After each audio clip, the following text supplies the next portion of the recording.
Vamos lá, começar mais uma live. A penúltima live da série. Essa é uma live. Alexa, volume 4.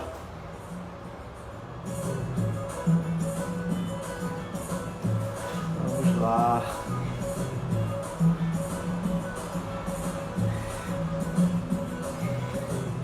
Deixa eu colocar já aqui, toda vez eu esqueço o tema de hoje.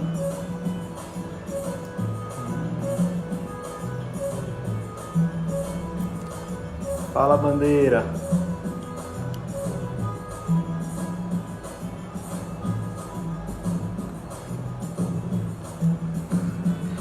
Vamos lá.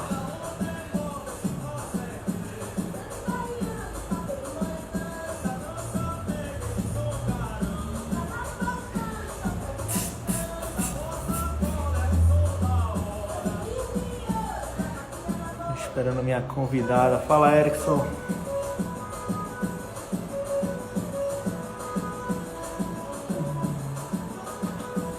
Boa noite, Leandro.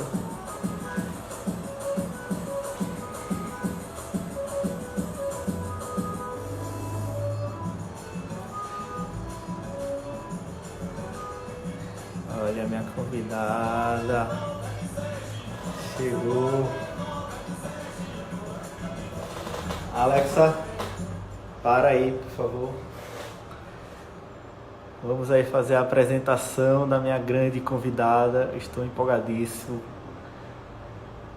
Alexa, cadê você, Alexa, para fazer a... Boa noite, pessoal. Vai começar agora o Anselmo Alive. Convidada de hoje é Isabela Domingues, professora da UFPE e sócio e consultora da Consumix. Boa, Alexa. Bem-vinda, Isabela Domingues. Vou botar aqui o fone e vamos conversar esse bate-papo aqui.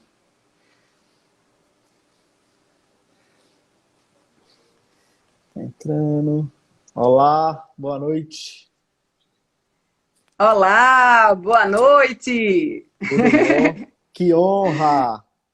Tudo, que honra minha, que alegria!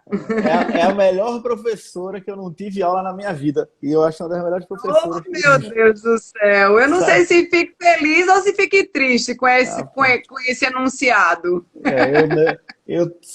Tu entrou na ESA em que ano?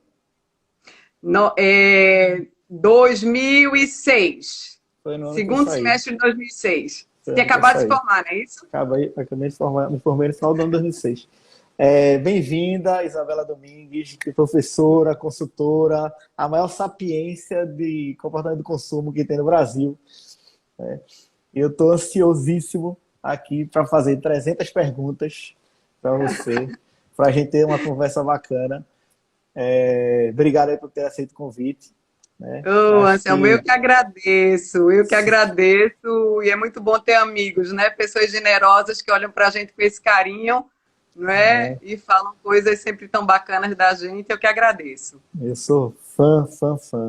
Olha, como tá todo mundo bem, com saúde, na medida do possível. Tudo jóia. Graças a Deus.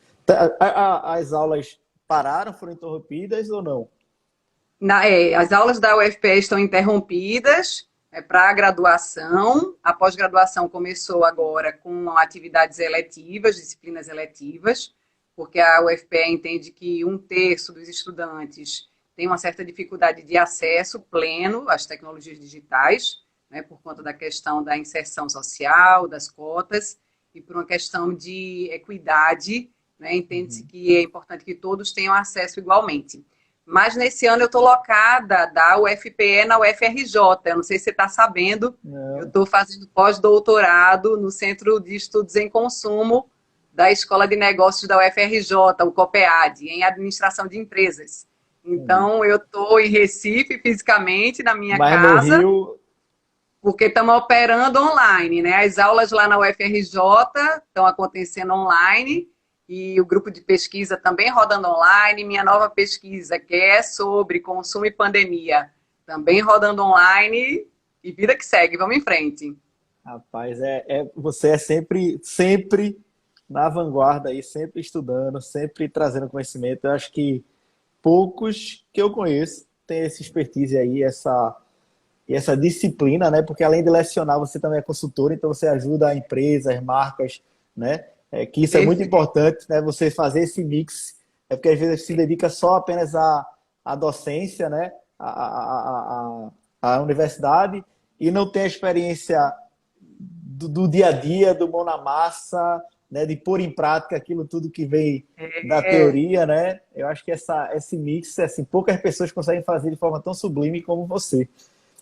E eu oh, muito já. obrigada. E Aliás, eu, sua marca Mão na Massa, viu? Tem esse espírito aí, ó. E a gente exa, comunga desse olhar de exatamente. que a academia ilumina o mercado, né? E o mercado também fortalece a academia. Eu acredito muito nessa casadinha. Eu nunca entendi que elas eram excludentes. Pelo contrário, já ouvi de clientes da Consumix, né, que as entregas são robustas, né, que o olhar é ampliado porque traz, sim, um lastro, né, da pesquisa científica, dos estudos de ponta, e igualmente a sala de aula ferve, porque a gente leva os cases do mercado, né, a experiência da gente ali, né, no balcão, como se diz. Então, eu sou muito feliz com esse casamento, né, da possibilidade de estar nos dois lugares e transferindo conhecimento de um lugar para o outro. Isso é muito bacana. Eu já estar em sala de aula, já ministrei algumas aulas, né? Mas quando fala um professor, você rapaz, professor é algo muito maior, né? Eu acho que assim, é um profissional na sala de aula passando experiência, mas professor é algo que assim, e aí é quase que uma redundância, né? Você falar sobre a valorização do professor. Engraçado, eu conversei com um monte de gente aqui. Eu estou na 8ª live e acho que 7, não, 6 foram alunos da ESO, né? Ê, que massa! E 6 estão aí em lugares, posições de mercado muito boas, etc. E a gente falou também dos professores da importância disso, né? Então, esse reconhecimento aos professores também acho que vale a pena a gente até falar aqui, né? Porque a gente tem muita gente que aproveita muito pouco a faculdade. Quando Pois eu é, vou e a lá gente na só se AMPA dá conta falar, do valor depois, né, Anselmo? Quando o dia a dia roda velozmente no mercado corporativo e a gente pensa, poxa, aquele momentozinho que eu tinha ali debatendo, né? de Aquela leitura que eu experimentar, poderia ter feito mais aprofundada, né? E eu acho que assim, eu fiquei durante 10 anos na ESO, até meu ingresso na UFPE em 2016, né, justamente como a gente falou, né, de 2006 a 2016. E assim, eu tenho as melhores lembranças. Ontem, inclusive, falei com Isabela Barros Melo, que me convidou para um evento, e a gente falando, né, de como foi um tempo assim, do qual eu trago as melhores lembranças, porque a gente conseguiu imprimir esse entendimento de que a gente estava formando para o mercado, sim, né, mas formando analistas, né? Eu sempre disse isso muito aos meus jovens, assim, e trago todos no meu coração. Todos que me escutam, se porventura estão aí, sabem disso. A gente sempre que se encontra tem a oportunidade de falar, reforça, né? Esse entendimento de que a gente estava formando analistas, né? Então, não apenas executivos, porque executar, cada vez as máquinas vão executar mais e melhor por nós. Né? Nós precisamos de analistas, pessoas com capacidade de ler o mundo, né? De ver lá na frente as transformações, para que possam ser protagonistas dessas transformações. Então, eu acho que foi um período bem bacana lá e tento imprimir agora, no meu momento agora na UFPE, esse mesmo olhar para os meus jovens de lá, especialmente no Agreste, né, onde a gente tem o curso também de comunicação social, que é um curso de ponta, porque ele não forma publicitários ou jornalistas ou profissionais de rádio, TV e internet. Ele forma profissionais plenos para a comunicação do século XXI. Então, os meninos têm aula de produção de conteúdo editorial e tem aula de branding, tem aula de isso é pesquisa de maravilhoso. mercado, né? Então, assim, já é realmente um olhar da formação de um profissional integral, de um profissional multifacetado, capaz de ler o mundo e ler, acima de tudo, as transformações velozes do mundo, né? Liderando esses processos de transformação. Eu acho que é essa preparação que talvez a academia dê no modelo atual, né, um pouco mais rápido, né, introduzindo os conteúdos do momento de forma mais veloz, Isso é muito importante porque, assim, acontece o que está acontecendo agora, né? Que é essa pandemia que também ninguém esperava, né? Mas as pessoas que estiverem mais preparadas, mais resilientes, com espírito de Perfeito. transformação e inovação, vão ser as que vão descolar mais rápido quando vier o período de recuperação, né?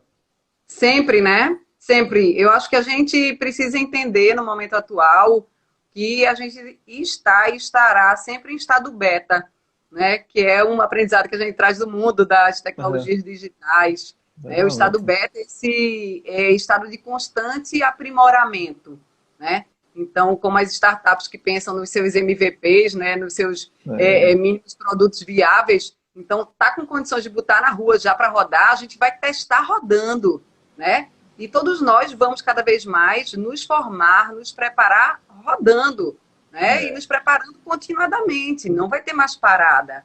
E ao mesmo tempo isso não é motivo de temor, né? Ou de angústia, isso é motivo de fascinação, né? é, Porque estamos todos aprendendo juntos esse novo momento. se Então eu gosto desafiar, muito né? de falar.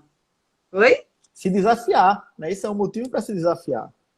Exato, exatamente. E entender que se algo parece novo para você e estranho às vezes, né, mas aquilo também é novo para um monte de gente. Então, são oportunidades que se abrem igualmente para todos, né, que querem aprender esses novos conteúdos, que querem ocupar essas novas possibilidades, novos cargos de mercado que surgem. Né? Tem tanta coisa bacana acontecendo no mundo do marketing. Então, eu sempre busquei também desfazer aquela ideia de que a publicidade morreu. Né? Eu digo sempre, gente, enquanto existir sociedade de consumo, a publicidade não vai morrer. Na verdade, ela está ganhando outra forma, Ela outros está amplificando, contornos. né? Está amplificando os Exato. contatos, as formas, os interesses, né? As E tem prioridades. que ir amalgamando com outras competências, né? Então, eu acho que isso é que é importante a gente entender que a publicidade não morreu, a publicidade também em estado beta, né? Se nós todos estamos em estado beta, a publicidade também está agora num estado beta de transformação constante, e o que é importante é a gente voltar para o princípio velho do marketing, que é entregar valor, né? O que é que o É, seu consumidor quer, do que é que ele precisa. Eu estou vendo aí um monte de gente aí conhecida aparecendo. é. Jeanette, um beijo para você, enorme, muito querida. Lila também já passou por aí. Sejam todos e todas muito bem-vindos aqui ao nosso Giovanni de papo. Carli. Aê, Tiago Gil! Diniz falou também. Tá É, vendo que tropa de elite aí? já vou soltar uma bomba na sua mão, que é esse termo novo normal. Você é a favor, você está utilizando, não está utilizando? O que é que você acha? Existe o novo normal? Vai existir o novo normal? O que é que tu está pensando sobre isso? Eu te devolvo com outra bomba, que Certo. é, eu concordo e discordo. Por quê? Porque é claro que isso que a gente está vivendo não é normal, minha gente. Não é normal, né? Eu tive que sair, eu tô pedindo tudo em casa. Né? Eu estou me sentindo feito aquele forró a véia debaixo da cama. Eu quero ficar aqui trancada. Eu quero estudar online, eu quero trabalhar online, eu quero pedir comida online, eu quero fazer compras online, quero resolver toda a minha vida agora online por prevenção, né? Porque a situação é uma situação realmente muito É. delicada. Mas eu fui tentar comprar um botijão de água aqui próximo da minha casa, porque o delivery não trouxe até o horário que era previsto. E aí eu me dei conta que a cidade, ela tá vazia. Eu digo, minha gente, é uma quarta-feira, 7 da noite, como é que é isso? Isso não é normal. Né? Então, nesse sentido, não é um novo normal, mas são novas rotinas. Então, eu Uhum. acho que a gente tem que entender que tem um novo sim, que é um novo cotidiano, que a gente agora vai ter que achar esse lugar, né, do trabalho, do estudo, dos nossos negócios, né? Como é que nossos negócios vão operar, rodar, entendendo que aquilo que a gente vivia, a gente não vai ter, no meu entendimento, pelo que eu venho observando, muito rapidamente, né? É. Porque enquanto a gente não tiver uma vacina, e o que eu venho ressaltando muito e uma vacinação em massa. Porque a gente pode até obter essa vacina, tomara que ela venha logo, que a gente realmente tenha todos esses esforços da comunidade científica para o mais breve possível a gente ter. Mas a gente precisa ter uma vacinação em massa, né? A gente precisa distribuir isso aí para 7 bilhões de pessoas. Né? Não é um problema de um continente ou de um país, é um problema do mundo, né? Exato. E um aspecto que me preocupa, Anselmo, é a questão do HIV. Se a gente parar para pensar, o HIV tem 30 anos de existência, né, acometendo pessoas sem vacina. Né? A gente tem aí uma série de medicações que conseguiram realmente, né, mudar a qualidade de vida das pessoas, né, que vivem com o vírus, mas a gente não tem uma vacina. Então, minha preocupação vai muito nessa perspectiva. Na verdade, minha torcida, né, meu pedido aos céus, aos deuses e às deusas, é que a gente tenha um horizonte curto para a gente conseguir voltar minimamente para a nossa velha normalidade, né? Mas eu acredito que a gente vai ver aí, já está vendo, mas isso vai se intensificar, uma série de transformações no universo do entretenimento, no mundo dos eventos, não é? O que eu venho debatendo em alguns espaços que eu estive já agora na pandemia com esses debates sobre esses temas, o mercado das aglomerações. Né? A gente precisa entender que a gente tem uma série de negócios, né, que movimentam somas vultosas, que empregam expressivamente pessoas em mercados de aglomerações. E aí isso tem uma ligação forte com o marketing também, com a indústria cultural, com as indústrias criativas. Então, eu acredito que são setores que, quem tem bola de cristal, né? Mas eu intuo, pelo que venho lendo, que daqui para o início do próximo ano, talvez 2021, ainda completo, a gente não tenha, né? E a gente sabe da força desses eventos para o Brasil, das grandes festas populares, né? Então, aqui dos esportes, né? Do futebol. Exato. Não sei se você viu ontem a conversa com o Bial, que recebeu o Zico e Paulinho da Viola. Fizeram lá um Flamengo-Vasco, que era Zico como Flamengo e Paulinho da Viola Vascaína. Como o Vasco. E aí aquelas imagens emocionantes, né? Do Maracanã, 100 mil pessoas. Gente, eu amo isso tudo. Eu amo festa grande, festival de música, carnaval. Ou seja, é uma série de transformações que, do ponto de vista de negócios, a gente tem que entender que, por mais que a gente deseje que a pandemia acabe, no meu entendimento, para te responder, concluir a pergunta do novo normal, é que a pandemia ela não vai acabar. A gente achava que ia ser como um mergulho no mar. Que a gente ia mergulhar, a onda passava por cima, a gente levantava a cabeça e saía. Mas não. Né? Então, a gente possivelmente vai ter que gerar uma série de adaptações de negócios, já estamos, né, vendo elas acontecerem, mas eu tendo a crer assim, que como nós estamos nas indústrias criativas, né, criatividade não nos faltará para a gente poder, né, superar essas adversidades e continuar fazendo aquilo que a gente tem que fazer, que é entregar o melhor para as pessoas, né, a partir da nossa capacidade criativa, né, de planejamento e de envolvimento das pessoas em última instância. Eu tive uma conversa aqui com o Rafael Infa, que é da Zero Neutro, que promove aquele festival Ihu, né, faz Enquanto Isso na Sala da Justiça, faz todos esses grandes eventos do mundo alternativo, né? Também conheço o menino Carvalheira, que também estão tendo, que faz já do outro lado, né? E os caras estão quebrando a cabeça, e os caras estão pensando como é que se entrega valor e como é que se entrega experiência, né? Porque evento é experiência. As pessoas estando em casa nos seus sofás com suas TVs.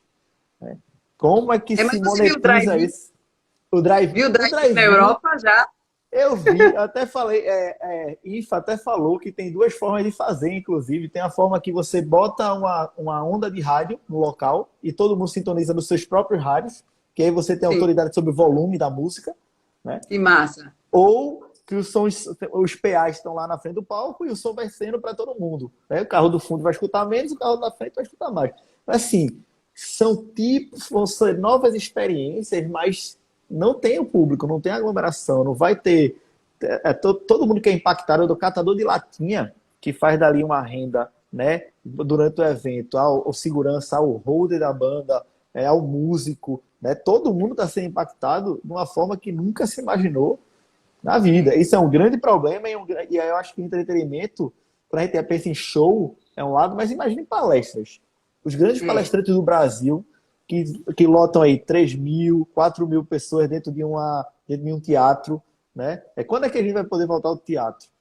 Tinha um show de Ney Matogrosso, eu sou apaixonado por Ney Matogrosso, e fui no último show dele aqui, mas ia ter um agora em abril, né?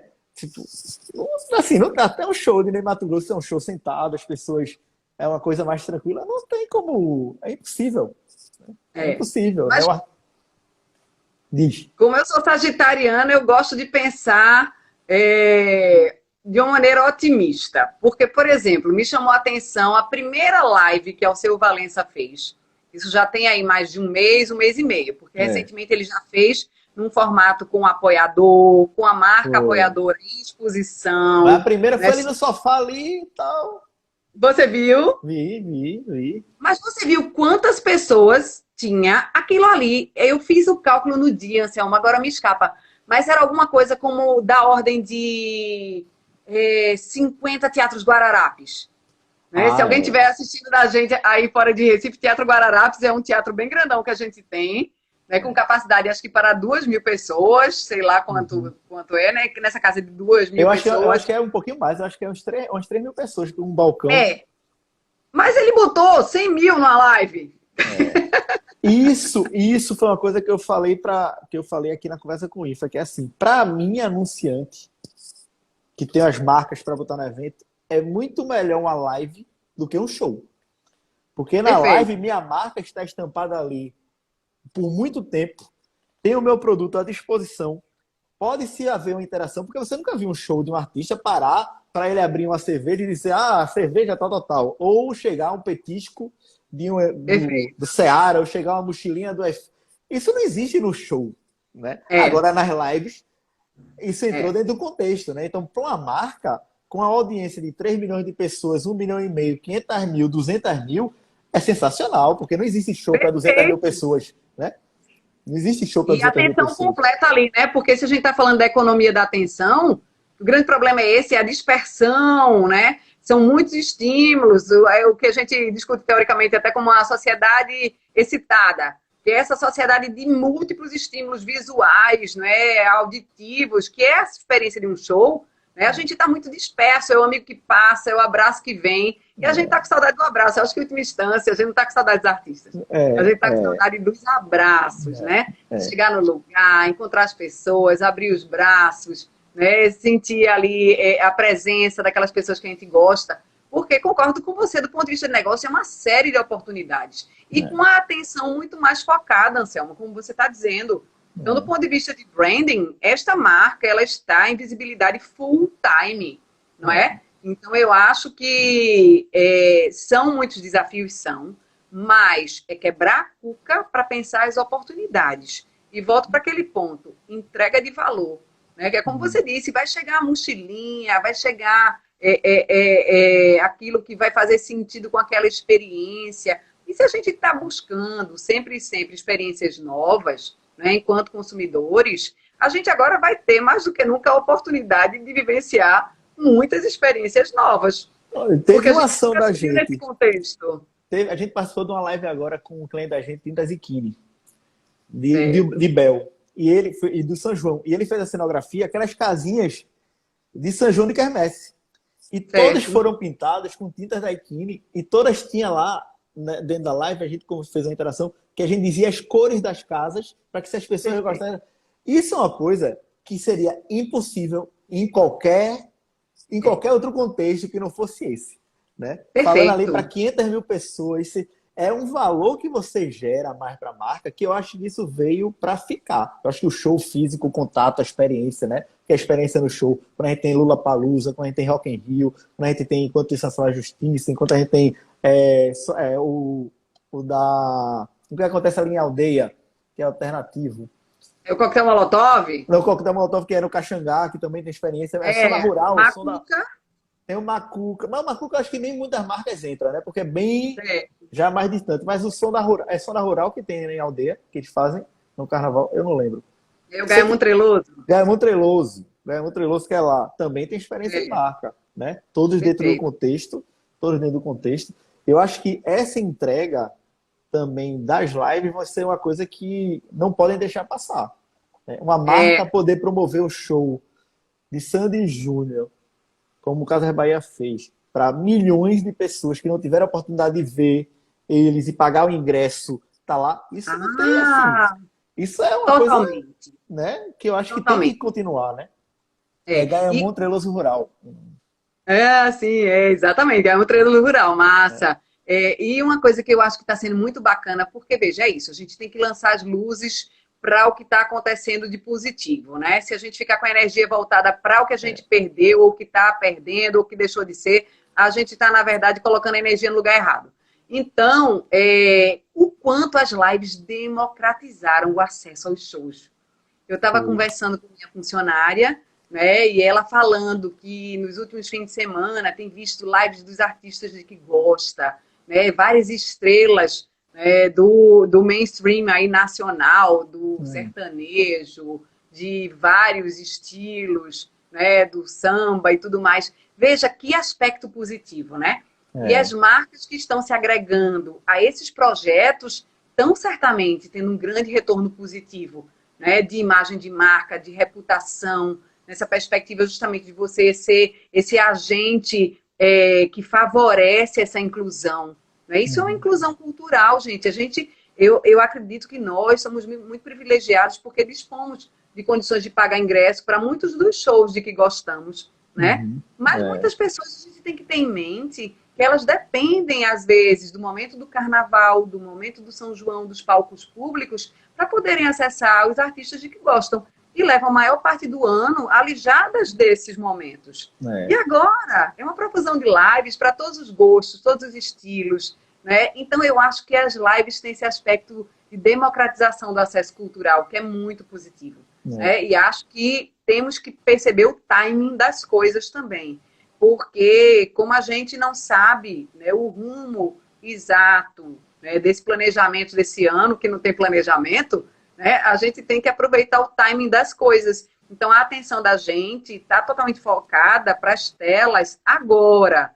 Né? A gente não sabe o quão rápido não virá um medicamento, virá uma vacina. E virá, né? Tomara e virá. Mas o time dessa atenção super focada nas telas é agora.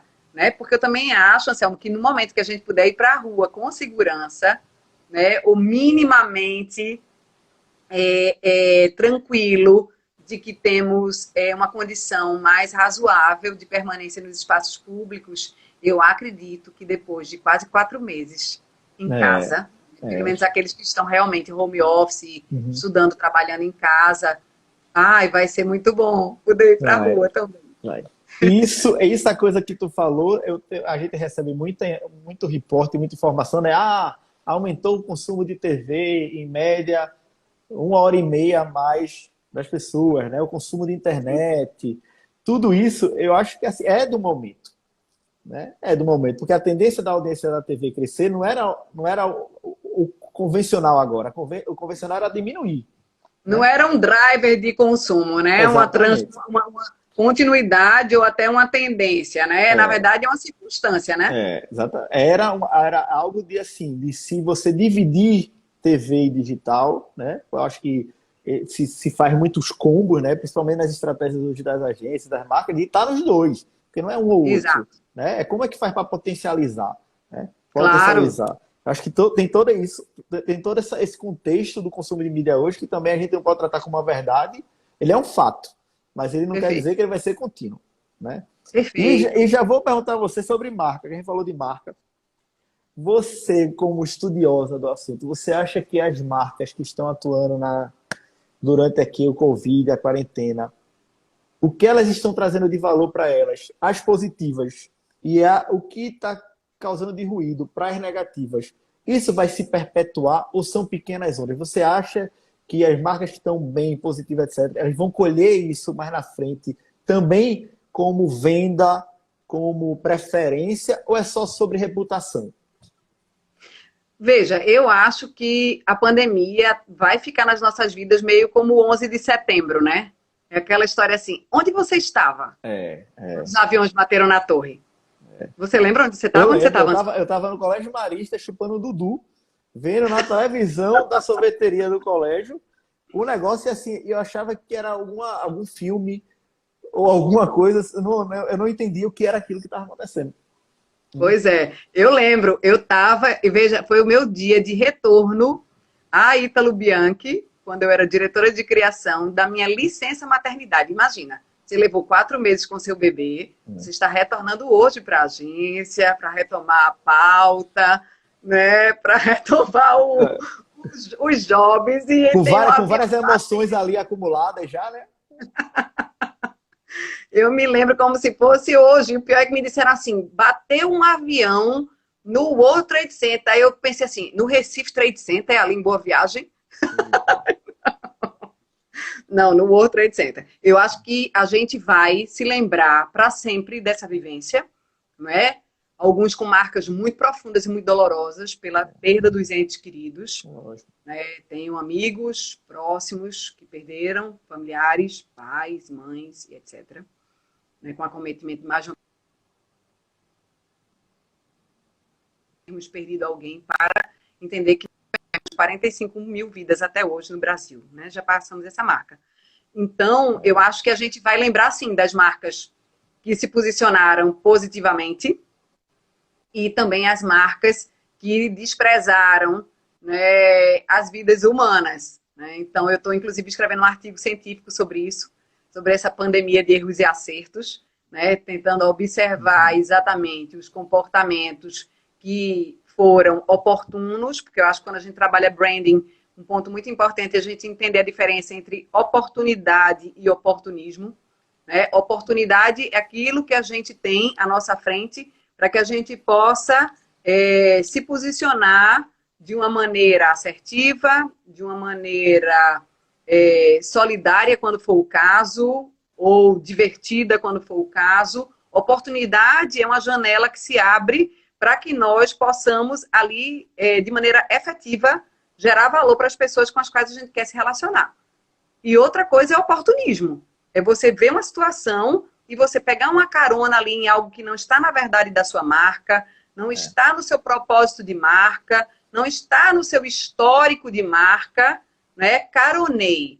E caronei e mostrei ao mundo que, na verdade, eu sou uma pessoa ali interesseira, né? Eu tenho, na verdade, interesses ali colocados de maneira camuflada. Então, eu acho que é muito importante a gente entender o que é oportunidade, né? E aí, por exemplo, eu estava conversando com uma amiga hoje da área do audiovisual. Ela me dizendo que está estudando inglês bancada pela Netflix. Porque a Netflix abriu um edital para que os profissionais de audiovisual do Brasil que estavam com projetos interrompidos por conta da pandemia enviassem sua documentação mostrando que tinham sido penalizados nesse momento por conta da questão do vírus e da impossibilidade de agrupar essas equipes. E a Netflix fez depósito na conta deles para que eles usem esse dinheiro para pagar os estudos de língua inglesa. Na verdade, alguns estudos, eu não vou saber entrar em detalhes agora, mas depois eu te passo essa informação. Mas a iniciativa é incrível, né? Incrível. E aí, por outro lado, ela me dizendo, aí eles também ficaram com um mega banco de dados, né? Porque eles mapearam a indústria do audiovisual brasileiro, sabendo quem faz o quê, né? Quem é essa pessoa, sua faixa etária, sua expertise. Ou seja, não acho que isso é oportunismo, sabe, Anselmo? Eu acho que isso é entregar valor, né? Ela viu o valor daquela marca voltada para o setor de audiovisual, né, tentando minimizar o impacto negativo sobre um setor tão penalizado. Então, isso que eu acho que a gente tem que ter no radar, né, que as pessoas vão lembrar, sim, e como é que a gente se colocou dentro dessas janelas de oportunidades. Isso que tu falou, eu tinha até anotado aqui, para como é que mede oportunismo e oportunidade, né? e que tu já respondeu aí, mas que eu ia trazer essa pergunta no contexto lá do Black Lives Matter, Certo. que eu acho que aí rolou muito, assim, eu acho que do Corona tem uma coisa que começou no susto, porque a gente tava numa sexta-feira normal, eu lembro, eu tava na série da Joga, almocei no Rio Mar, tava ali com os meninos e tal, sábado normal, domingo ok, segunda-feira a gente já mandou todo mundo da agência para casa. Não Foi. teve uma preparação, né? Manda todo mundo, 100 pessoas para dentro de casa, computador, tem gente com desktop, internet, espaço, caos total, É. gente ligando, cancela contrato, não paga imposto, faz não sei o quê, vai ter demissão em massa, primeira semana, segunda semana, um caos total. Marcas já se posicionaram. Peraí, calma, vamos lá. Um monte de anunciante saiu do ar, porque também tinha um contexto que, né, que não, talvez os filmes não coubessem mais no momento de pandemia. Depois veio da segunda para a terceira semana, vieram as marcas trazendo uma mensagem de fica em casa, álcool em gel, lave as mãos, marcas com muito orçamento, se colocando à frente do combate, produzindo máscara, produzindo álcool em gel, fazendo uma vaquinha, que não é uma vaquinha, mas para construir um hospital, como a Ambev. Que para mim eu acho que foi dessas iniciativas de marcas muito grandes, construir hospital é uma das coisas que eu achei mais incrível, porque fica. Dá a máscara, dá álcool em gel, o álcool em gel vai ser usado e acabou. O hospital... Mas ela usou a planta industrial dela, né, para produzir álcool gel também, né? Também. Isso também foi muito interessante. Tipo assim, quais são os meus ativos, né? Como é que eu posso favorecer as pessoas nesse momento, né, com o que já tenho em mãos? E vieram marcas que os CEOs, ou os acionistas, ou os fundadores fizeram comentários horríveis e que isso gera uma consequência gigante, né? Perfeitamente. Já estou lembrando qual é aqui, viu? Está no meu radar e no meu artigo científico. Já está registrada lá. E tem muitas marcas que não se posicionaram ou atuaram ou não deram publicidade ao que fizeram. Por exemplo, essa coisa do Netflix, eu estou sabendo por você. Eu não li em nenhum lugar, eu não sabia disso, não sei se eles vão dar publicidade ou se eles vão deixar quieto. E isso gera uma confusão, né, nos grupos de WhatsApp, nos grupos publicitários, nas pessoas que gostam do negócio. Assim, o que é oportunidade, o que é oportunismo. A Ambev fez o álcool em gel, mas depois tinha um grupo de WhatsApp onde eles estavam dando a possibilidade de marcas comprarem o álcool em gel e botarem também na marca para também distribuírem. Mas, minha gente, o importante é a distribuição do álcool, ou quem pagou, ou quem botou a marca, ou quem não botou a marca. Né? Do mesmo jeito como marcas que eu não vi, muitas marcas que são atuantes, eu não vi se posicionarem de forma gritante. Eu achei que os bancos foram meio oportunistas. No começo eu achei que eles foram oportunos. Depois, quando a gente foi ver a verdade, foram oportunistas. Porque todos disseram que tem crédito, que venha para cá, tamo junto, vou lhe ajudar. E vários amigos meus empresários, ninguém conseguiu R$1. Né? E isso eu estou falando de iniciativa privada, porque se for falar da parte pública, aí que realmente é um desastre completo. Né? Mas da iniciativa privada, que fez um filme legal, foi para a TV, estou aqui para lhe ajudar, quero fazer isso, não aconteceu. Eu não sei se essa confusão de mensagens e essas coisas, e as marcas se posicionaram e não posicionaram, se essa reputação vai ser considerada na hora que o Magazine Luiza, que vem fazendo um trabalho esplendoroso. Luiz Helena, pessoa física, está aí em live com o bloco baixo. É a embaixadora da marca, né? Ela é a marca. Ela é a marca de 1 milhão de pessoas assistindo e lives que tem 30 pessoas assistindo e o que é importante para ela é falar com o maior número de pessoas e passar uma mensagem positiva, etc, etc. Você acha que uma pessoa, na hora de comprar uma geladeira ou uma TV, vai optar pelo Magazine porque o Magazine está entregando tudo isso, ou ela pode optar por outras marcas por conta do preço? Acho que é um composto, Anselmo, porque a gente sabe que em cenários recessivos, como esse em que a gente está inserido, né, e que dependendo do que vai acontecer aí, a gente tem um cenário que pode, na verdade, demorar mais ou menos recessivo, o consumidor vem assim, discutindo muito esse ponto. Eu acho que o consumidor ele vai ficar, sim, mais reflexivo, né? A gente sabe que as pessoas estão precisando ser cautelosas, né? Que muita gente, inclusive, está voltando para a pobreza no Brasil. Isso é um dado muito Está dando sério, uns passos para trás muito drásticos. né?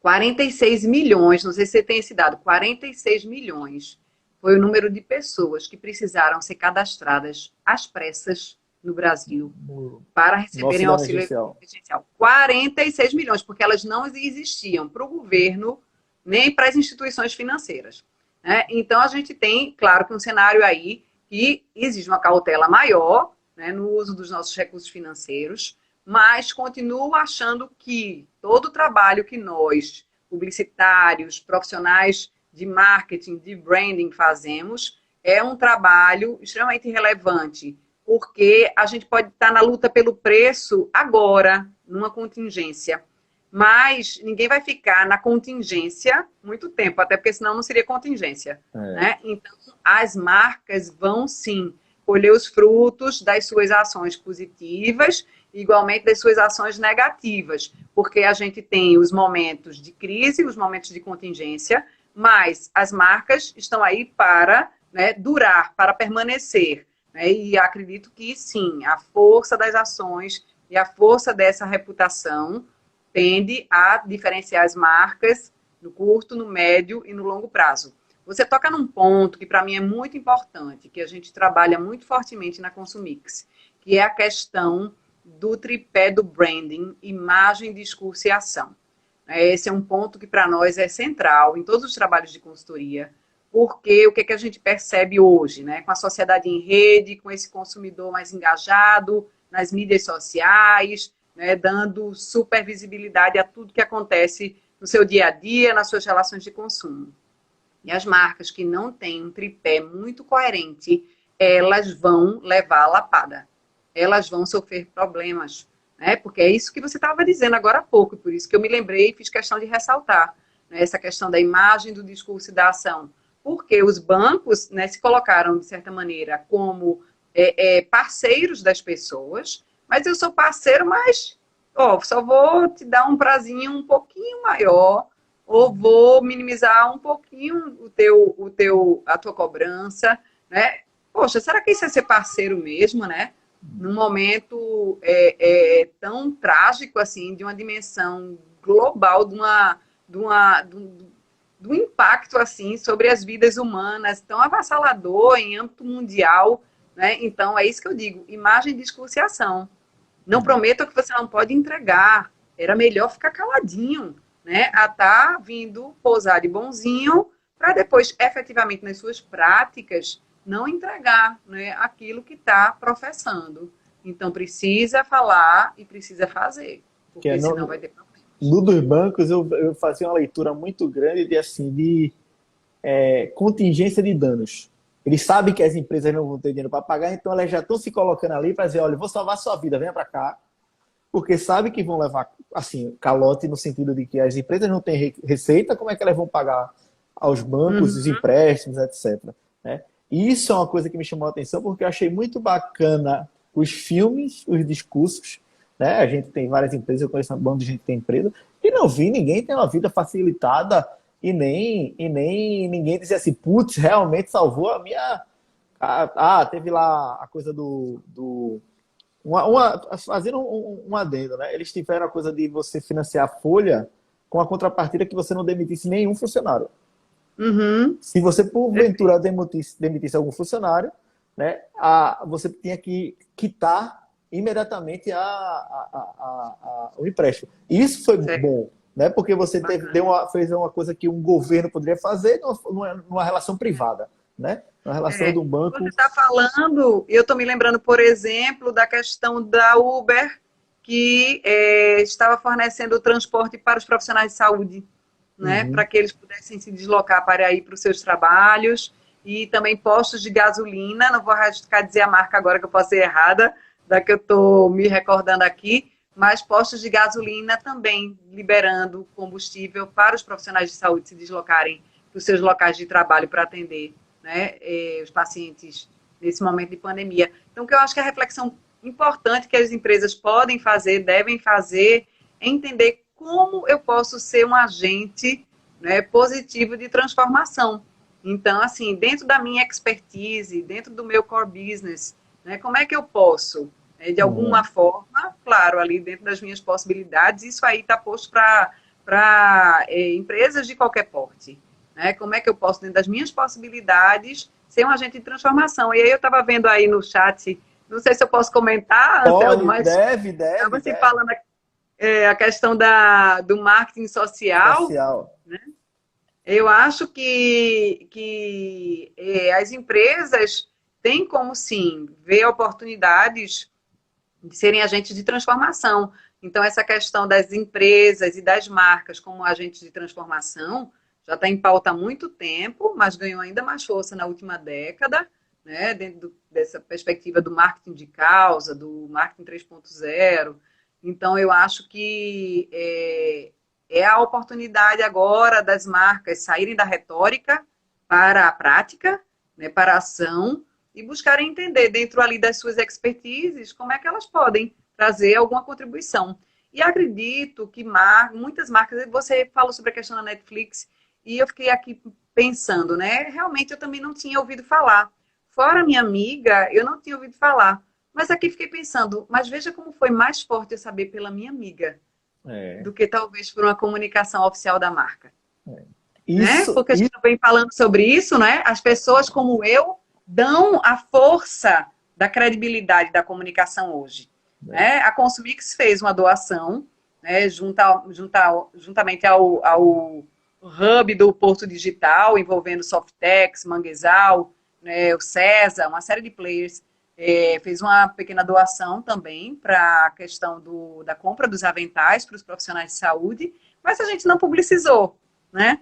Por quê? Porque, na verdade, a função da gente é chegar junto e contribuir, né? Então, eu acredito também que tem muitas ações que devem estar rolando que não necessariamente estão sendo estampadas, mas que estão buscando colocar a marca, a empresa nesse lugar de agente de transformação, né? Cada um dentro das suas possibilidades. Eu acho que essa coisa de dar a publicidade, eu acho que foi inédito. Marília até fez um comentário aí social, ela é da Globo. Inédito, o Jornal Nacional dá espaço para falar das marcas que estão ajudando. Isso foi uma coisa inédita, né? Porque não falam nem o nome Twitter, nem Facebook, né? Tem muita restrição. E falaram, com isso, eu acho que até a Alessandra comentou aí, né? Que o exemplo arrasta, né? Perfeito. Quando você vê essas grandes marcas fazendo isso, as outras se sentem pressionadas também. Né? Assim, a pressão do bem, né? A Ambev fez, o que é que a Coca-Cola fez? O que é que a Skin Heineken fez? Né? O que é que né, a indústria de bebida que tem aí, né, o que é que os supermercados estão fazendo? Existe, eu acho que tem a coisa a forma de como você dá publicidade. Né? Você fazer um comercial para dizer que é lindo, maravilhoso, aí é meio boring, né? Mas assim, você ter a publicidade, você comunicar que fez aquilo ali como uma prestação de conta para a sociedade, eu acho que isso ajuda no impacto social, né? Perfeito. Que é a coisa que eu acho que mais, talvez, que já era uma tendência, né? Como você disse, já era uma tendência, né? De apoiar causas, etc. Né? O entorno, o microambiente da empresa, né? Os funcionários, colaboradores, né? E talvez isso tenha sido acentuado nesse momento de duas coisas tão impactantes na sociedade, que é a pandemia, por si só, e a questão do racismo no Brasil e no mundo, que é outra coisa que eu ia te perguntar. As marcas vieram lá, teve lá o dia acho que é Blackout Tuesday. Que foi, todo mundo botou a caixinha preta, etc. E a gente mesmo lá na agência recebeu demandas de clientes de, vamos fazer, o concorrente fez, sei que lá, e a gente questionava sempre, internamente, quais são as ações para esse público que são tomadas. Olha para o teu RH, né? É o que eu digo. Olha para o teu RH. Exatamente. Começa dentro de casa. Fazer o post por fazer o post pode ser perigosíssimo para a imagem. Né? Então, assim, a gente não está julgando, a gente só está dizendo assim, se colocar, se prepare, que se um questionar, já é um problema. Se vários questionarem, aí que é um problemaço de imagem e você vai ter que ter como responder. Aí os próprios consumidores, usuários da internet, lá, as empresas americanas que fizeram, pegaram a Disney, o board da Disney só tem branco. Pegaram a Tesla, lá de Elon Musk, né? Só tinha branco. Foram todas as marcas que tentaram surfar numa onda, que é uma coisa muito séria, né? Que não é uma coisa de agora, é uma coisa estrutural de séculos, né? E surfar na onda num tema desse é muito perigoso, faz do negócio algo que é tão importante menor, né? E aí tira o valor daquelas marcas que já trabalhavam inclusão, né? Todas as marcas trabalham inclusão. O que é que tu acha disso? Porque uma coisa é a questão social, de tratar raça, gênero, né? E outras minorias dentro de um contexto. E outra coisa é quando isso vira um ato político. Aonde é que a marca entra como política e aonde é que a marca entra como social? Porque eu acho que social é muito mais familiar, mas eu vejo que existe hoje em dia uma cobrança também de ato político partidário das marcas. O que é que tu acha sobre isso? Perfeito, né? Inclusive, em 2018, eu lancei um livro chamado Consumo de Ativismo, né? Junto com a Ana Paula de Miranda, que também é professora da UFPE, a gente discute essas questões de como hoje o consumidor, né, nós internautas, nós em rede, estamos muito mais atentos, né, às mazelas do mundo, né, às opressões históricas e à necessidade de tomada de posição por parte das empresas, mas tomada de posição efetiva, né? Não caronando, surfando, como a gente comentou. Eu acho, Anselmo, que está dentro daquela perspectiva lá da janela de oportunidade ou o oportunismo, né? Porque, ok, tem um boom agora, né? As pessoas estão prestando atenção nessa temática, houve um fato, que foi um fato, assim, que mobilizou, né, a atenção mundial, então precisamos correr para pegar carona, né? Ou para surfar na onda, ou para dizer que também estamos atentos a isso. Entretanto, eu acho que a gente está vivendo um momento onde cada vez é mais importante fazer mais do que dizer, né? E isso volta para a questão que a gente estava analisando dessas marcas que estão fazendo e não necessariamente estão até dizendo que estão fazendo, porque antes de dizer, a gente precisa fazer. E a gente vem de um histórico de marketing, de publicidade, que buscava muitas vezes dizer sem fazer. Porque as pessoas não tinham como buscar saber, porque essa comunicação ela era unidirecional, né? Porque o próprio consumidor era um consumidor de um outro momento histórico menos atento ou menos crítico, porque a internet fez a gente ver a dor do vizinho, né? A grama do vizinho, a fome do vizinho. Então, eu acho que a gente vive um momento em que as marcas precisam, antes de dizer, fazer. E hoje à tarde, por coincidência, eu estava participando de um debate promovido pela Associação Brasileira de Recursos Humanos, a ABRH, e a gente estava discutindo justamente marcas, dados pessoais, LGPD, e eu reforcei aquilo que eu acredito cada vez mais. Quanto mais eu trabalho com branding, quanto mais eu estudo o tema, mais eu entendo que o coração das marcas está no RH. Mais do que nunca. Porque não adianta eu querer dizer ao mundo que eu sou a favor da diversidade, né, que eu sou a favor das minorias, que eu sou uma marca feminista, que eu sou uma marca antissexista, se eu não sou. Aí Isso, quando eu digo, essa verdade não está no corredor, folha né? de pagamento, né? Então, eu acho que a gente está vivendo um momento em que essa transformação precisa ser feita de dentro para fora, né? Ao invés de a gente olhar a ponta da comunicação, onde nós, publicitários, né, nos inserimos sempre para poder comunicar a forma como as marcas gostariam de ser vistas, né? A gente tem que fazer o processo inverso agora. Nós que estamos na ponta da comunicação, temos que dizer, ei, olha lá para dentro agora, para as tuas entranhas, né? Para os teus recursos humanos, para as tuas práticas organizacionais, para a tua própria cultura organizacional. E depois a gente conversa como é que a gente comunica isso aí. Antes dessa pauta chegar no marketing, ela tem que ser feita no board com recursos humanos, né? Porque isso, se você não vê aquele discurso no corredor, se torna ilegítimo, né?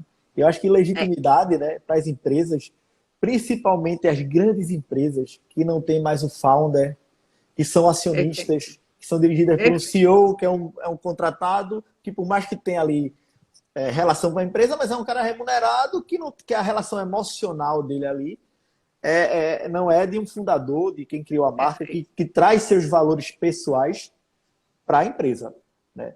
Sim. Isso é algo que me chama a atenção, que assim, é escolher uma causa que seja aquela causa, não a causa da moda, porque eu acho que os problemas são contínuos, mas a publicidade sobre o problema é sazonal, né? A gente teve A aí questões... visibilidade, né, do tema, né? Exato, a gente teve questões sobre feminismo até um tempo atrás muito latentes, aí veio a questão da LGBTfobia, aí já veio agora o Covid que deu uma pausa e veio a coisa do racismo que tá aí, que nunca acabou, como esses outros problemas, né?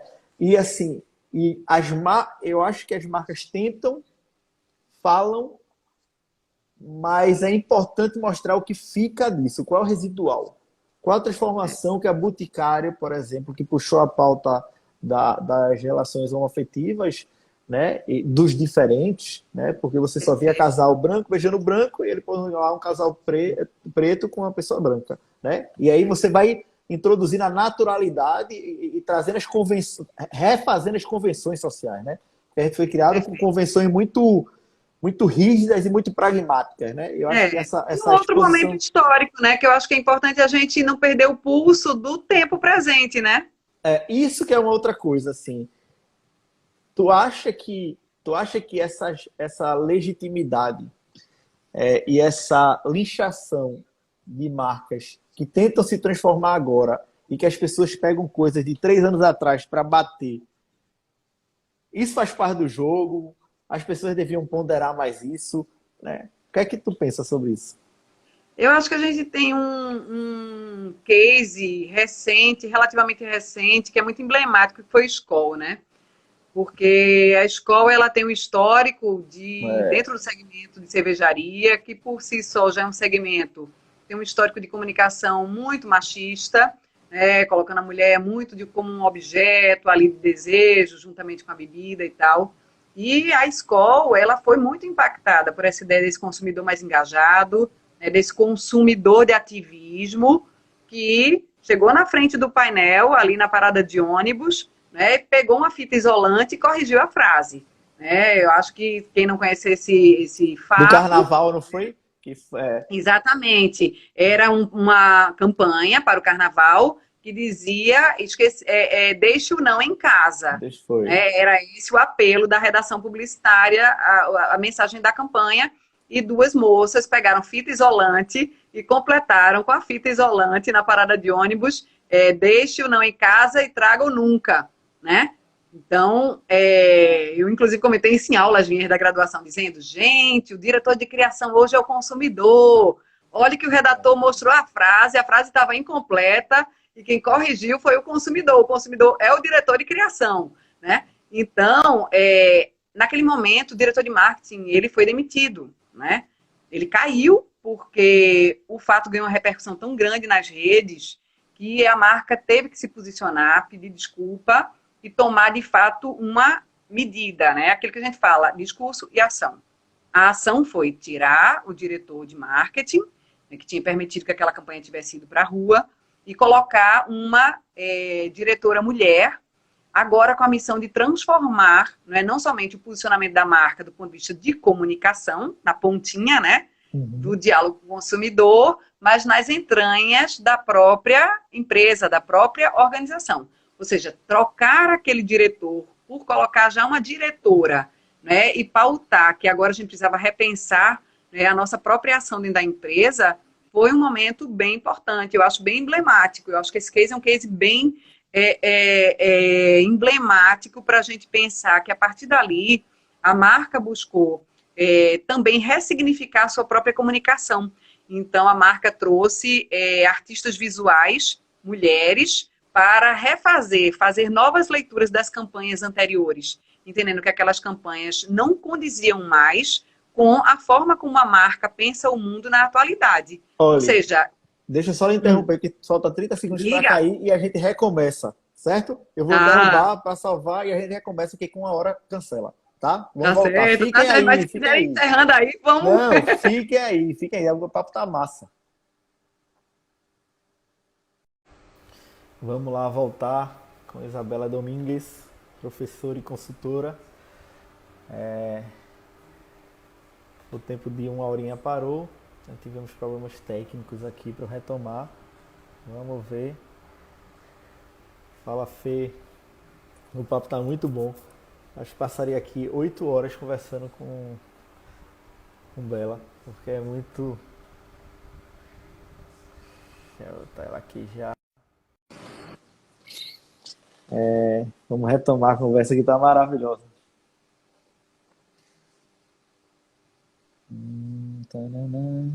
Oi, voltou.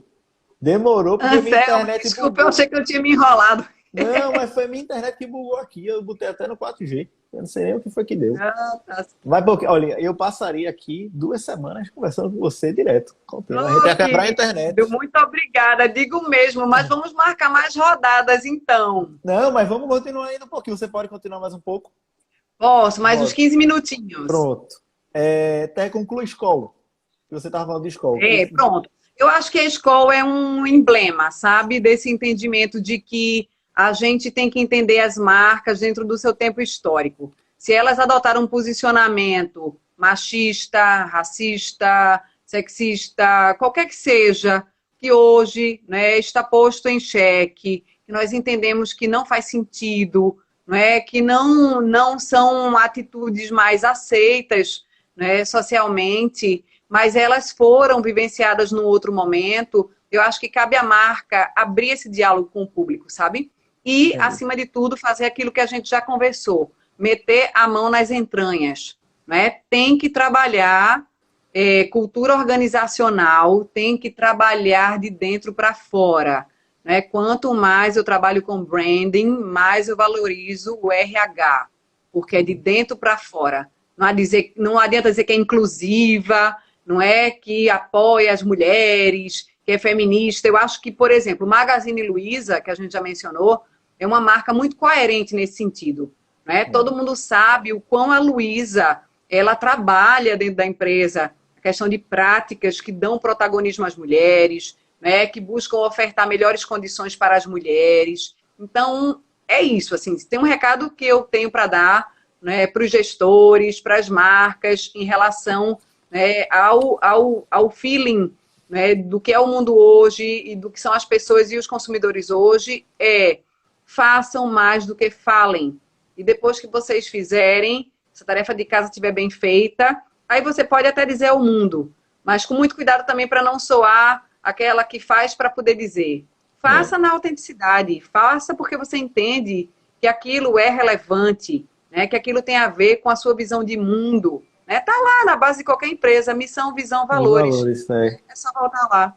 Eu fiz até, teve uma das, eu não lembro com que foi a live que eu fiz aqui, mas que eu falei sobre isso, assim, quais são as missões, visões e valores que caíram da parede depois do Covid? Né? Quantas? Né? Que tava ali tudo bonito, tudo bacana, e quando veio a hora da pressão, né? Quantas resistiram? Né?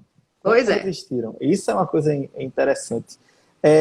Uma coisa que tu falou aí, assim, então tu entende ou tu acredita que as marcas não têm passado, que a marca é o momento, é o contemporâneo?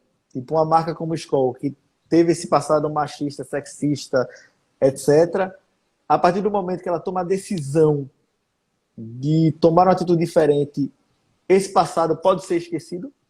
Ou deve ser esquecido? Eu acho que ele não é nem que ele vai ser esquecido, eu acho que ele vai ser ressignificado, né? Porque, por exemplo, houve uma grande discussão na semana passada sobre E o Vento Levou, né? Dizendo o quão E o Vento Levou é um filme racista, né? É um filme de 1939, que naquele momento dialoga profundamente, né, com as questões de opressão racial, de segregação racial nos Estados Unidos, e que ele, inclusive, se não me engano, aí a gente tem que googar para dar a informação bem certinha, ele foi banido de uma das plataformas de filmes, acho que na semana passada. Houve algum impedimento em relação a E o Vento Levou, diante justamente dos protestos por conta da morte do Floyd, por conta de toda essa esse entendimento de que precisamos combater os racismos estruturais, não somente no Brasil, né, mas em vários países do mundo. Eu estou começando a investigar essa questão de como a escravidão ela foi o motor, né, do mercantilismo e do início do capitalismo, né, e como a gente hoje vai precisar realmente passar em revista fortemente, digo de novo, não com palavras, mas com ações, né? Essas questões todas que estão aí para trás, que não podem ser esquecidas, não podem ser invisibilizadas, mas, voltando para o ponto que você perguntou, eu acho que a marca não apaga o seu passado, ela ressignifica, né? Porque naquele momento aquilo tinha um significado, então eu acho que a gente não pode, eu acho que a gente pode ter um olhar crítico em relação, pode e deve ter um olhar crítico em relação a Aí o Vento Levou, sendo com as lentes de 1939, sendo com as lentes de 2020, mas a gente precisa entender que naquele momento havia um contexto, né? A gente não pode entender os fenômenos isolados dos seus contextos. Então, as marcas que em algum momento, né, praticaram, falaram sobre coisas que não condizem mais com o momento presente, eu acho que elas não apagam, mas eu acho que elas podem sim ressignificar, e eu acho que isso está dentro de um aspecto muito importante, que foi objeto, inclusive, de um report do trendwatching.com, chamado Marcas Flowsome. Eu gosto sempre de mencionar esse report nas minhas aulas, porque esse é um report que já vai aí tem quase 10 anos de publicação, ele é de 2012, mas em 2012 eles já apontavam como é importante que as marcas admitam seus erros e peçam desculpas, né? Isso está dentro dessa perspectiva da humanização das marcas, né, do que eles chamam de triunfo da transparência. Então, eu acho que as marcas que tiverem a humildade de assumirem perante seus consumidores que falharam naquele momento, mas diante de um determinado contexto, mas que isso não condiz mais, né, com o que elas pensam, e especialmente com o que elas praticam, eu acho que são marcas que se credenciam novamente aos olhos dos seus consumidores. Isso é muito importante, porque é uma mensagem, assim, às vezes eu me deparo, ou observando, ou conversando, né, com marcas que têm medo de se ressignificar, porque em algum momento ela agia diferente. Se eu fizer agora, o pessoal vai dizer, tá fazendo porque tá na moda, tá fazendo porque é oportunismo. E eu acho que essa coisa da humanização da marca, que eu tenho até algumas questões sobre isso, né? De marca é marca, gente é gente. Sim. Porque a marca não tem... Você amar uma marca, gostar de uma marca, etc. Mas a marca é um business. A gente tem que sempre lembrar disso, né? E a gente humano não é business, né? Existe uma troca que é legítima, né? Quando a marca está fazendo aquilo ali, ela, por mais que ela esteja promovendo o bem, que é isso eu sou a favor, né? Promova. Mesmo que isso vá servir de consequência para você ter maior rentabilidade para o acionista, que isso faça você ser a mais querida, a top of mind, etc. Está fazendo bem? Ok, né? Eu acho que o bem é a coisa que tem mais valor dentro do contexto. Claro. Mas quando você humaniza a marca, que a marca vira um personagem, eu acho que isso é o principal problema, porque o personagem vai de acordo com a novela. Anselmo é Anselmo ao longo da vida, com os defeitos e virtudes. Isabela é Isabela ao longo da vida. As marcas, quando se tornam humanas, elas são muito voláteis a surfar naquilo que convém. E eu acho isso perigoso. Eu tenho um ponto de vista que eu acho isso muito perigoso. Das pessoas transferirem para a marca o que o poder público deveria estar fazendo. Certo. Eu acho que, assim, quando a gente fala que a gente deve perceber marcas como pessoas, é muito mais no sentido de perceber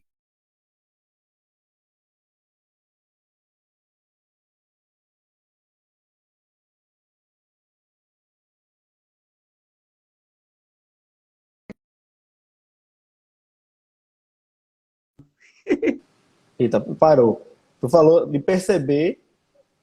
Certo, deixa eu voltar. Eu acho que quando a gente fala de entender a personalidade da marca, não é necessariamente, concordo com você, tem diferenças, né, de eu ser uma pessoa e mudar a minha opinião, ou, enfim, né, as transformações próprias da vida e as transformações próprias dos mercados, isso é diferente das pessoas para as empresas, mas quando a gente fala de personalidade de marca, é muito no sentido de perceber a sua verdade, né? E a sua verdade no sentido do que está lá, que a gente falou, lá no princípio, na base de qualquer business plan, que é missão, visão e valores. Então, é entender que a marca, ela tem condições, sim, de ajustar suas condutas, entendendo que a transformação social, a transformação cultural acontece o tempo inteiro. Então, a gente não pode ter uma marca, não pode e não deve ter uma marca estática, né, em tempos tão mutantes. Eu acho que isso é que é a atitude mais perigosa, né? E quando a gente fala de humanizar as marcas, é no sentido da marca tentar, ao máximo, né, abrir esse canal de diálogo com os públicos, né, com os diversos stakeholders, na verdade, e volta esse ponto, mexer de dentro para fora. Né? Tem que mudar as práticas para, a partir daí, poder falar. Senão, é como você disse, é modinha, né? Fica na ordem da retórica somente, e dizer que é isso, porque agora isso está dando cartaz, e aí depois já é outra coisa, porque o que é hype é ser outra coisa. Não, isso aí não é nada aconselhável. Você tem que olhar para suas entranhas, né, entender as suas aquilo que é coerente, né, a partir daquilo que você entende como relevante, daquilo que você é capaz de entregar, daquilo que você é capaz de praticar, e a partir daí manter-se no seu trilho, mas não como algo firme, né, e imutável. Né? Pelo contrário, eu acho que, na verdade, a mutabilidade é parte fundamental, né, das marcas, né, tá mudando constantemente, mas entender que nós estamos mudando muito rapidamente. A sociedade hoje é uma sociedade que está acordando para questões, problematizando aspectos que eram impensados, né, há 20, 30 anos. E as marcas que não se atualizarem tenderão a declinar realmente. Bela, tinha uma outra coisa que eu ia falar com você, antes da gente encerrar, que sei que o seu tempo está curto, que eram empresas resilientes. Mas já marca depois de um outro momento. Empresas resilientes. Hoje eu vi um repórter da McKinsey, da consultoria McKinsey, e disse assim, as marcas que forem mais resilientes durante o Covid, elas vão retomar mais rápido na pós-pandemia. E isso é em todos os aspectos. É uma oportunidade de zerar o jogo, seja no propósito da empresa, seja no core business da empresa, seja na forma que as pessoas vão trabalhar nas empresas, né? Porque o home office está sendo aí pauta de todo mundo, né? Perfeito. As relações de trabalho, etc, etc.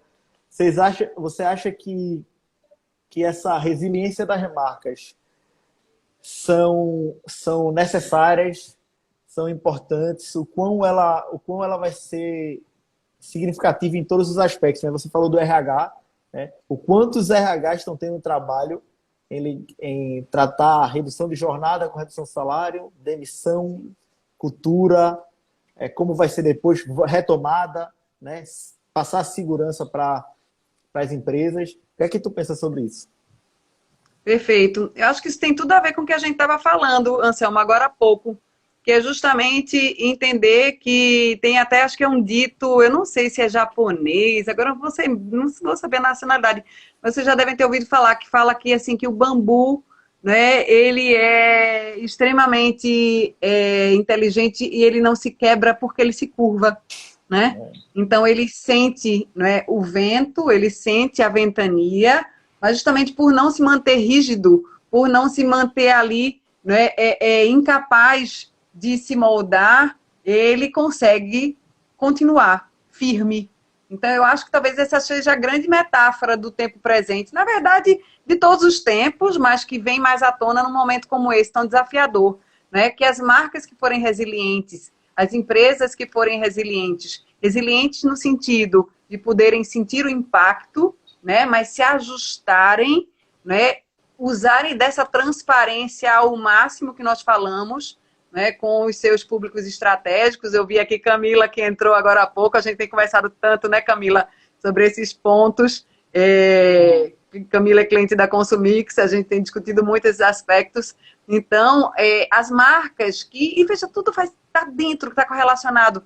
Se somos marcas flow, somos marcas que pedimos desculpas, somos marcas que admitimos a nossa impossibilidade naquele momento, ou a nossa falha, né, mas que estamos ali em diálogo aberto, né, com os nossos stakeholders, para fora, para dentro. Então, eu acho que a resiliência vem nesse sentido, né, desse grande aprendizado, de que para não quebrar, de que para não partir, a gente tem que saber dançar conforme o vento, né, dançar conforme a música, como diz o dito popular, e estarmos abertos às transformações. Então, mais do que nunca, eu acho que a pandemia, ela é um grande exercício forçado de transformação. Porque a gente já falava da transformação dos negócios, da transformação dos mercados, da transformação digital das empresas, né, das transformações tantas e tamanhas, culturais, sociais, de gênero, de consumo. Mas acho que a pandemia ela é o acelerador disso tudo, né? Ela fez com que a gente precisasse realmente perceber que ao conseguirmos seguir esse balançar aí, né, que não está sob nosso controle, ao abrirmos mão do controle total, é que poderemos nos manter fortes, né, diante dos desafios e com o olho sempre atento às oportunidades. Perfeito.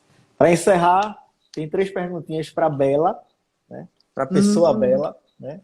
Certo. Que eu tenho feito aqui com todo mundo nas lives. A primeira é: qual hábito que tu ganhou e que tu perdeu durante essa pandemia, durante essa quarentena? O hábito que eu ganhei... Eita, danou-se. Tem aquele hábito de fazer ginástica em casa, não? Ou tinha? Não, esse tá no que eu perdi. E que eu tô doida para recuperar. Eu quero virar aquele senhor que passou na TV, que ele fica andando no corredor, andando no corredor, andando no corredor, eu não consegui ainda. O que eu perdi foi o exercício físico. Eu não consegui ainda recobrar. Sinto muita falta. E o que eu ganhei foi pedir delivery. Mais e mais. Porque eu gosto da experiência do supermercado. Eu também. Eu gosto de lá. Adoro pegar nas coisinhas, ficar, né? Ver as promoções, as oportunidades. Eita, isso aqui, esse azeite tá tão barato, rapaz. Vem pra cá. Exato, adoro, né? Mas, diante das circunstâncias, tenho pedido mais. E tenho gostado de pedir, sabe, Anselmo? Eu acho que quando a gente puder voltar, né, para o velho normal, se é que ele um dia existirá, novamente, a gente vai mesclar essas coisas que a gente está tendo a oportunidade de viver. Uma coisa que a pandemia me deu muito forte foi o entendimento do quanto eu perco de tempo no trânsito. Isso, para mim, foi acachapante, né? O quão eu torço que a gente possa usar mais, realmente, dessa vida multitela para as nossas reuniões, né? É curioso que eu estava no Rio de Janeiro, eu fiquei 10 dias com um apartamento alugado no Rio de Janeiro, voltei justamente para uma reunião presencial com um cliente que gostaria que eu tivesse presencialmente no Recife. Eu peguei um avião para vir para essa reunião. E fiquei porque 5 dias depois eu ia dar a minha aula no Porto Digital do curso de gestão de negócios na era digital da César School. E aí foi quando eclodiu a pandemia, eu não voltei mais. Mas eu penso, hoje essa reunião talvez fosse online. Né? A gente redimensionou essa questão. E amanhã tem vacina. Tá tudo certo, você vai ter lá uma fitinha na porta para sair para acabar com a quarentena. Qual é a primeira coisa que Bela vai fazer? Ou quer fazer? Barzinho! Ver os amigos, né? Sentar ali no bar da calçada, tomar uma cerveja. Ver gente, né? Gente é a coisa mais interessante do mundo. Gente é que tá antes, durante e depois dos negócios. Gente é o que me fez ser publicitária, porque eu sempre disse aos meus alunos de graduação, meu pai era cirurgião, meu pai chegava em casa, meu pai já é falecido, ele chegava com um vidrinho cheio de pedrinhas. Dizia, minha filha, olha que coisa linda, as pedrinhas do rim do meu paciente. Eu olhava e dizia, meu Deus, que coisa horrorosa, meu Deus, meu Jesus. Né? E aquilo era a vocação dele. E aí eu sempre dizia, e digo ainda aos meus alunos de graduação, né? A nossa vocação é olhar para as pessoas e dizer que coisa linda. Né? Como é que elas se emocionam, do que é que elas gostam, né, o que é que mexe com elas, o que faz sentido para as vidas delas. Então, era meu pai com as pedrinhas dele, que ele achava encantadoras, e davam sentido à vida dele, e nós que trabalhamos com comunicação, com marketing, com branding, as pessoas, né? Então, eu quero ir ao encontro das pessoas, eu quero sentar com as pessoas, eu quero fazer um brinde ao nosso reencontro. E você vai estar lá. Se Deus quiser. E a última é qual é a maior lição que tu tá levando disso tudo? De ver o mundo parar, literalmente, né? E as coisas acontecendo. Qual é a maior lição que tu leva pessoal disso aí? Que nós nos adaptamos, né? Eu tive uma vivência muito forte, porque no ano passado eu fui a Toronto, fui passar uma temporada de 11 dias no pior do inverno. Eu peguei menos 31 graus. 31 abaixo de zero. Ixi, até eu senti frio agora. Pois é, e eu quis ir no pior do inverno, porque eu queria saber qual era o pior que eu poderia encontrar lá, justamente porque o Centro de Estudos em Consumo da UFRJ, no qual eu estou agora, ele tem um convênio com a York University, de lá de Toronto, e eu gostaria de saber se, porventura, eu resolver passar uma temporada lá, pesquisando lá, o quão mais eu vou pegar de frieza e se dá para o meu bico. E eu voltei com a certeza de que eu não gostaria de passar um ano lá.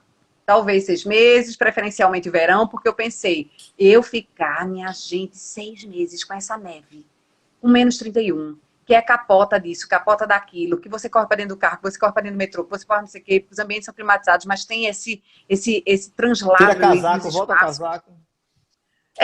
Eu pensei, eu não vou aguentar isso. E hoje eu sei que eu aguentaria, Anselmo. Eu aprendi com a pandemia que a gente aguenta, que a gente se transforma. E eu acho que isso vai ser a parte mais construtiva disso tudo. É entender que a gente pode se abrir para o novo, porque a gente vai poder se adaptar a ele, sabe? Então é isso que eu levo. Que reflexão, viu? Exatamente. O poder de adaptação do ser humano, né? A lei de Darwin, né? A lei de Darwin mais forte do que nunca. E o quão por a gente achar que a gente não vai se adaptar, quantas oportunidades a gente está perdendo ao longo da vida? Porque a gente acha que a gente não vai se adaptar. Exatamente. Hoje eu botei uma calça, gente, depois de 90 dias, para ir para uma reunião que teve que ser física. Mas uma exceção, né? Mas assim, realmente é assim, a adaptação, né? É muito interessante. Bela, muito obrigado por esse papo maravilhoso. Eu que agradeço. Eu sou seu fã, número 1. Eu sou o aluno que não foi aluno mais fã que você tem. Pode apostar nisso. Eu sou sua fã também. Você sabe do meu bem-querer, da minha admiração profissional. Então é uma alegria, Anselmo. A admiração profissional e pessoal, né? Porque eu vejo como você é uma pessoa super importante para o mercado, não somente pela sua capacidade técnica, mas por aquilo que você traz de capacidade de aglutinar, de reunir gente boa, de reunir gente propositiva, né? Gente do bem, é disso que a gente precisa nesse mundo. E precisa tanto da gente que faça as coisas acontecerem assim positivamente. Agradeço muito pelo convite. Foi um super prazer que a gente possa fazer isso mais e mais vezes. Sim, sim. E agradecer a todo mundo que está aí. Muita gente querida. Exato. Obrigado, pessoal, pela audiência. E vamos nos encontrar na Mamed, né? Quando tiver liberado, né? Vamos para Mamed. Ou para qualquer outro lugar que a gente possa se abraçar. Tá bom. Um beijo. Tchau. Beijo. Obrigada, Mari. Obrigada a todo mundo aí. Um beijão. Valeu, pessoal. Tchau. Valeu.